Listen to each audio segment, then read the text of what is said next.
Hello বন্ধুরা, সুমিতার রান্নাঘরে আপনার সবাইকে স্বাগত। আজ আমি বানাচ্ছি মালবাই স্টাইলে ভেজিটেবল।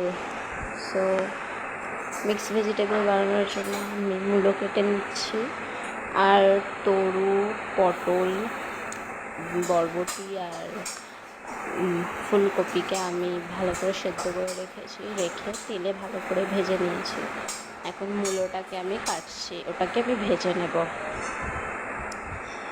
তো বন্ধুরা, আমি এর মধ্যে তেলে হিং দিয়েছি, গরম মশলা, শুকনো লঙ্কা, তেজপাতা ফোড়ন দিয়ে হলুদ, তারপর সবজিটা দিয়ে হলুদ দিয়ে খানিকক্ষণ নেড়ে তারপরে লঙ্কার গুঁড়ো আর ধনে গুঁড়ো দিয়ে দিলে, তারপর নাড়িয়েই দিলে রান্না হয়ে যাবে।